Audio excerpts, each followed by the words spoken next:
Hello guys, आप सभी का हमारे इकोनॉमिक्स के नए एपिसोड में स्वागत है। आज हम लोग देखने वाले हैं इकोनॉमिक्स से संबंधित एक मोस्ट सिग्निफिकेंट संस्था जिसका नाम है नीति आयोग। नीति आयोग क्या है, इसकी स्थापना कब हुई थी, इसकी संरचना किस प्रकार की है और इसके कार्य व उद्देश्य क्या क्या हैं, इन्हीं सवालों के जवाब आज हम जानेंगे। तो सबसे पहले जान लेते हैं कि नीति आयोग की फुल फॉर्म क्या होती है। तो नीति आयोग की फुल फॉर्म होती है national institute of transforming of India. ठीक है, इसकी फुल फॉर्म भी याद रखनी है क्योंकि फुल फॉर्म भी कभी कभी एग्जाम में पूछ ली जाती है। अब देख लेते हैं इसकी स्थापना कब हुई। तो योजना आयोग के स्थान पर 1 जनवरी सन 2015 को नीति आयोग की स्थापना की गई। अब यहाँ पे एक शब्द आया है योजना आयोग, इसको भी साथ में समझना है।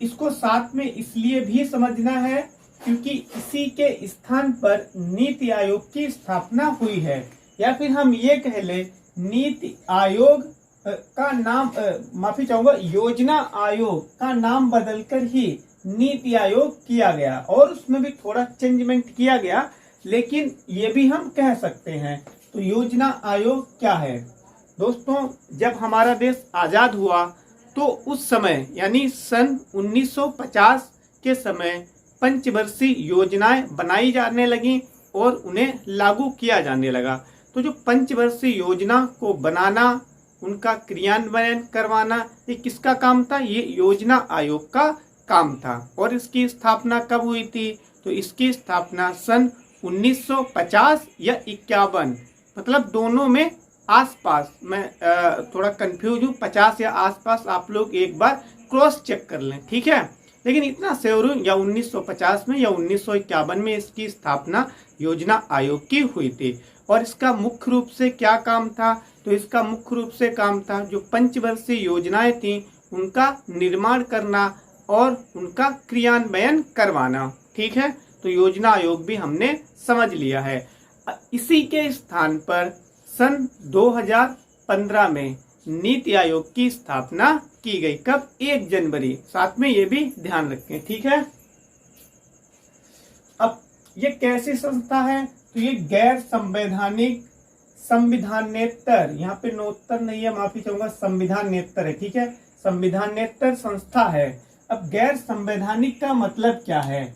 इसका मतलब ये है कि इस संस्था का उल्लेख हमारे संविधान में नहीं है। जहां पर भी गैर संवैधानिक ये शब्द आ जाता है तो आपको यही समझना है कि जिसके बारे में गैर संवैधानिक शब्द आया हुआ है तो उसका मतलब यही है कि संबंधित कोई संस्था हो सकती है या कुछ भी हो सकता है, उसका उल्लेख संविधान में नहीं है, ठीक है।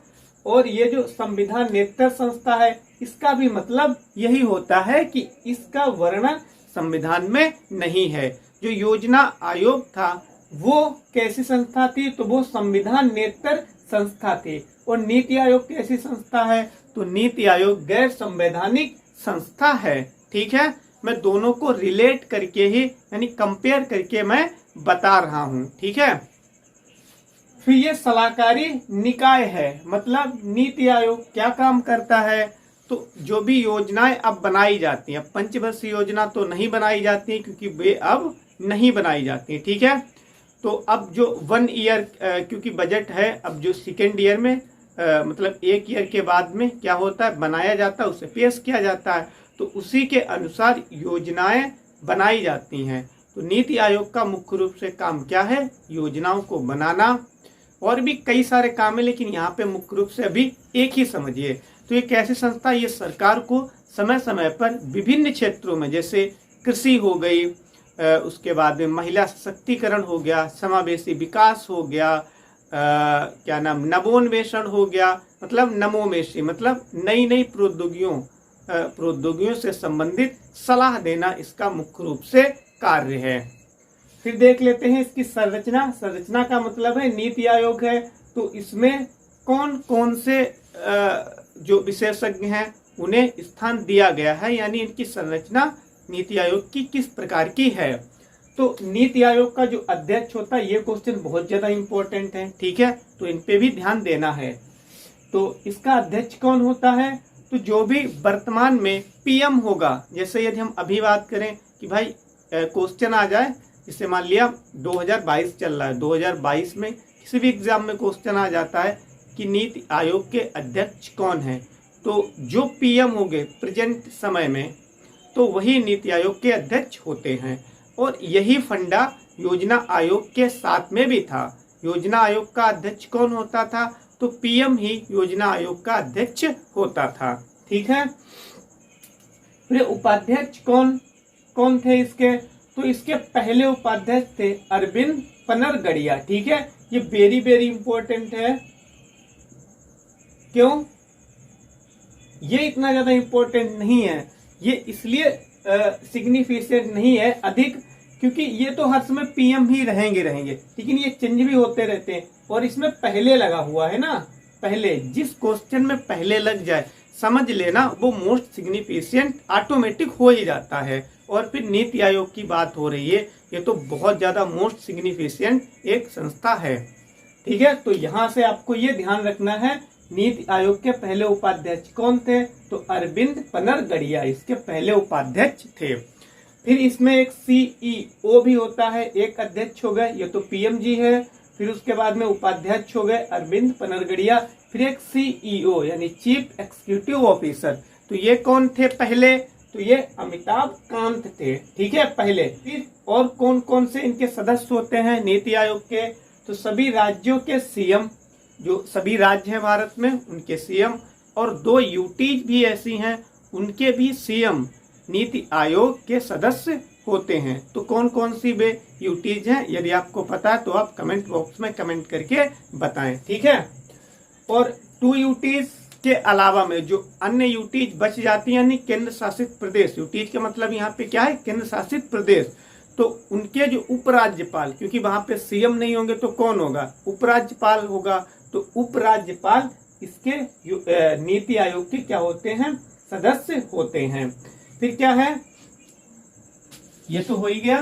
फिर ये है शिक्षा, स्वास्थ्य, कृषि व अन्य विभागों के विशेषज्ञ भी इस आयोग में शामिल होते हैं, इसीलिए इसे क्या कहा जाता है, भारत सरकार का थिंक टैंक भी कहा जाता है। अब ये देख लेते हैं इतनी इम्पोर्टेंट ये क्यों है। तो अब भाई इतनी इम्पोर्टेंट है तो इसके काम भी इम्पोर्टेंट होंगे ना, काम भी मोस्ट सिग्निफिकेंट होंगे, तो इसीलिए देख लेते हैं इसके कार्य देख लेते हैं। तो सरकार का थिंक टैंक, यानी ये सरकार का थिंक टैंक कहा जाता है, कौन, नीति आयोग। जिस प्रकार से आरबीआई, क्या आरबीआई को क्या कहा जाता था, बैंकों का बैंकर कहा जाता था ना, सरकार का बैंकर, इसी तरीके से इसे क्या कहा जाता है, सरकार का थिंक टैंक कहा जाता है, क्योंकि ये सरकार को समय समय पर बहुत ज्यादा महत्वपूर्ण सलाह देती है, ठीक है। तो ये हो गया। फिर ये नवाचार के ऊपर भी, नवाचार का मतलब है जो नई नई टेक्नोलॉजी विकसित हो रही है उनके बारे में सलाह देना सरकार को। फिर है क्या, समावेशी विकास, यानी समावेशी विकास, ऐसा कार्य करना, ऐसी सलाह देना जिससे हमारे देश में समावेशी विकास को बढ़ावा मिल सके। फिर क्या है, महिला सशक्तिकरण, यानी महिलाओं की स्थिति पर भी ध्यान देना कि उनका सशक्तिकरण हो सके, उनका जो शिक्षा रेशियो है वो बढ़ सके, जो हेल्थ सिस्टम है महिलाओं का वो क्या हो सके, वो भी विकसित हो सके, ठीक है। फिर क्या, रिपोर्ट और मूल्यांकन, यानी नीति आयोग कई रिपोर्ट भी जारी करता है, ठीक है, और कई चीजों के ऊपर ये मूल्यांकन भी अपना पेश करता है, प्रस्तुत करता है। फिर क्या, सहकारी संघवाद को बढ़ावा देना। देखो नीति आयोग है, यहाँ पे क्या होता है भाई, ये पीएम अध्यक्ष होते हैं, तो ये तो सेंटर के हो गए, है ना, पीएम कहाँ के होते हैं, तो ये तो भाई केंद्र सरकार के होते हैं, यहाँ के ये हो गए।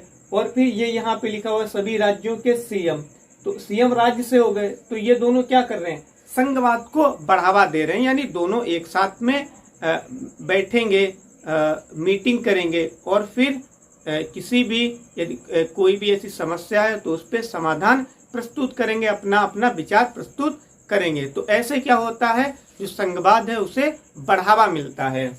ठीक है, तो ये भी हो गया। फिर क्या है, इसने कौन कौन सी योजनाएं प्रारंभ की हैं, तो इसने अटल इनोवेशन मिशन, बहुत ज्यादा इंपॉर्टेंट है ये, ठीक है, मोस्ट सिग्निफिकेंट है। तो इस मिशन का आप नाम याद रखें, अटल इनोवेशन मिशन। ये किसने प्रारंभ किया है, तो ये नीति आयोग ने प्रारंभ किया है। फिर है महिला उद्यमिता कार्यक्रम, तो ये भी एक कार्यक्रम है और इसे किसने प्रारंभ किया है, तो इसे नीति आयोग ने प्रारंभ किया है। क्योंकि अभी हमने यहाँ पे पढ़ा है ना, महिला सशक्तिकरण, मतलब महिलाओं को सशक्त करने के लिए ये कार्य करता है और सरकार को सलाह देता है। तो देखो यहाँ से हमें मिल भी गया, इसने एक ये कार्यक्रम चलाया हुआ है महिलाओं की सशक्तिकरण के लिए।